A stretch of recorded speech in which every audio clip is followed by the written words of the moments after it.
मैं आप सभी का स्वागत करती हूँ हमारे YouTube के official channel maths Marvel academy में। मैं वैष्णवी मैथ्स मार्वल एकेडमी की स्टूडेंट। आज हम पढ़ेंगे क्लास 12 का चैप्टर नंबर फर्स्ट, जिसका नाम है रिलेशन एंड फंक्शन।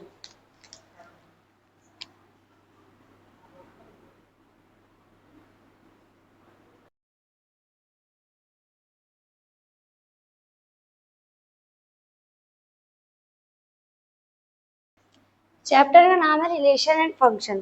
तो आज हम इस वीडियो में पढ़ेंगे रिलेशन के बारे में कि रिलेशन क्या होता है। तो देखते हैं।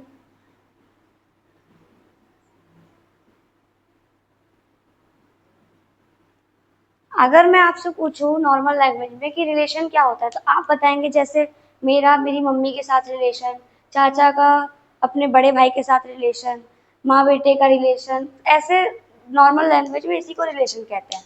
तो वैसे किसी भी एक सेट का रिलेशन दूसरे सेट से, मतलब एक सेट का दूसरे सेट से जो भी रिलेशन है उसी को हम रिलेशन कहते हैं। जैसे मानते हैं कोई सेट है ए, जिसमें क्या कौन कौन से एलिमेंट है, 1 और 2।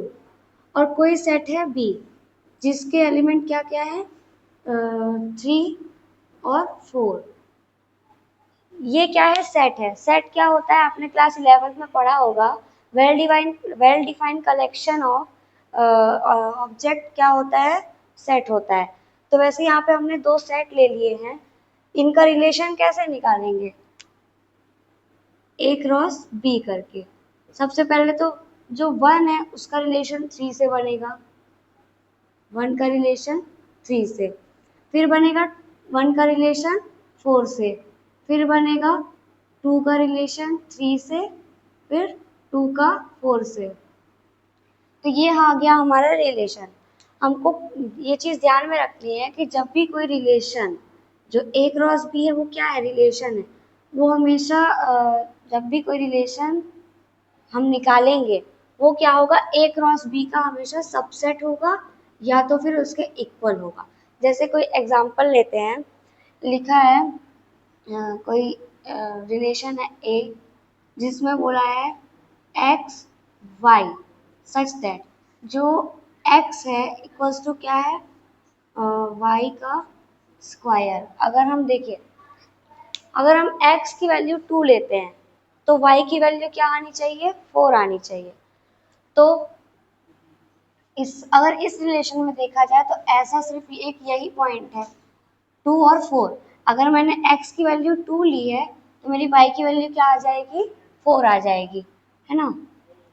तो जो रिलेशन हो जाएगा हमारा वो क्या हो जाएगा, ओनली 2, 4। तो ये क्या है, जो ए क्रॉस बी था उसका क्या हो गया, ये सबसेट हो गया। तो अब देखते हैं कि टाइप्स ऑफ रिलेशन क्या होता है। जो आपके एक्सरसाइज 1.1 है उसमें टाइप्स ऑफ रिलेशन पे ही पूरी एक्सरसाइज बेस्ड है।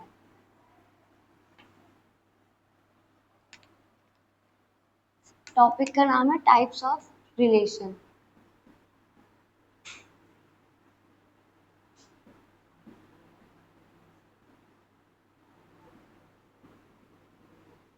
पहला रिलेशन होता है एम्प्टी रिलेशन। जैसे आपने 11th क्लास में पढ़ा होगा एम्प्टी सेट। एम्प्टी सेट का मतलब क्या होता था कि सेट में कोई भी एलिमेंट ना हो। ऐसे ही सेम एम्प्टी रिलेशन होता है।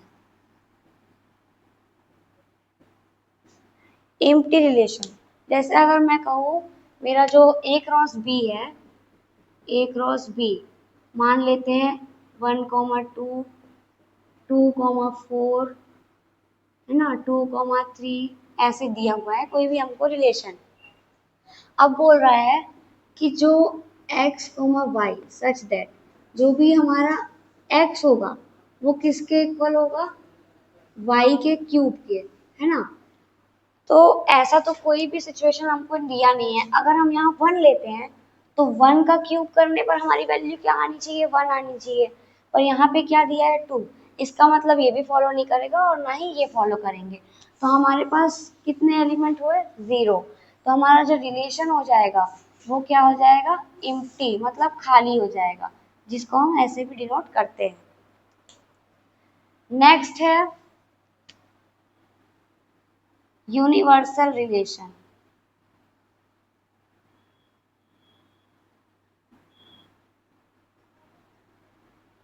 यूनिवर्सल रिलेशन क्या होता है?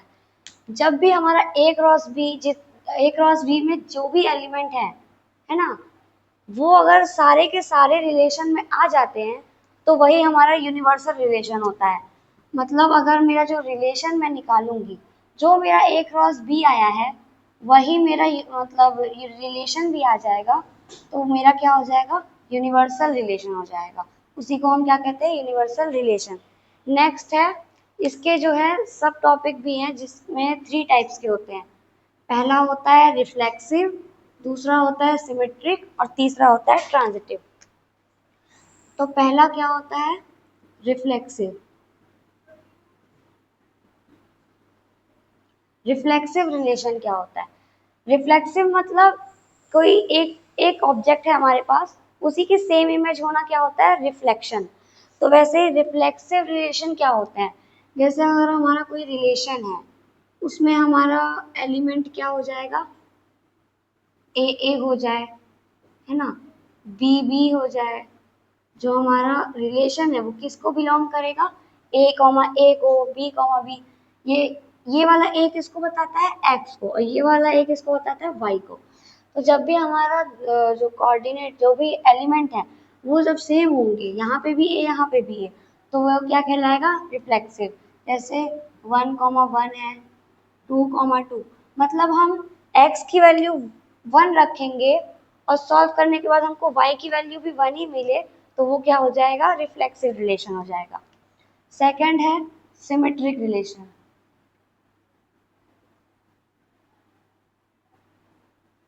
सिमेट्रिक रिलेशन, सिमेट्रिक क्या होता है? जैसे अगर हमारा कोई रिलेशन है, उसमें हमको मिल रहा है a, b, मतलब मान लेते हैं जो a है वो b का क्या है? भाई है ना। तो जो b होगा वो a का चाचा तो नहीं होगा, वो भी a का क्या होगा? भाई होगा। तो अगर हमारे पास a, b है और b, a भी है, तो वो रिलेशन क्या हो जाएगा? सिमेट्रिक रिलेशन हो जाएगा। जैसे अगर न्यूमेरिकल वैल्यू में देखें, अगर हमारे पास 1, 2 है, तो हमारे पास 2, 1 भी होना चाहिए। तो अगर 1, 2 और 2, 1 किसी भी रिलेशन में दिखाई दे, तो वो क्या हो जाएगा? सिमेट्रिक रिलेशन हो जाएगा। थर्ड है ट्रांजिटिव रिलेशन।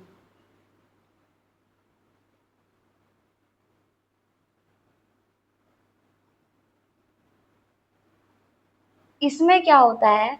जो हमारा रिलेशन है, अगर ए का रिलेशन है बी के साथ, है ना, और बी का रिलेशन है सी के साथ, तो ए का रिलेशन भी सी के साथ तो होगा ही।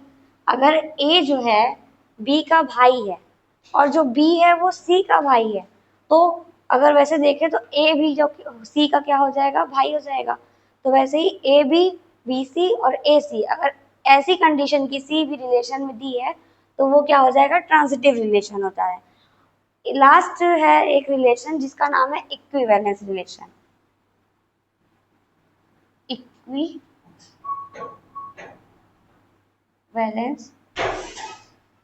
रिलेशन। इक्विवेलेंस रिलेशन क्या होता है? ऐसा कोई भी रिलेशन जिसमें रिफ्लेक्सिव कंडीशन भी फॉलो करे, सिमेट्रिक की कंडीशन भी फॉलो करे और ट्रांजिटिव की भी कंडीशन फॉलो करे, तो वैसा रिलेशन क्या हो जाएगा? Equivalence relation. The relation which follow the condition of reflexive, symmetric and transitive, that is called equivalence relation. इतने ही रिलेशन हैं जो आपके 1.1 में यूज होंगे। नेक्स्ट वीडियो में हम 1.2 का इंट्रोडक्शन पढ़ेंगे। Thank you.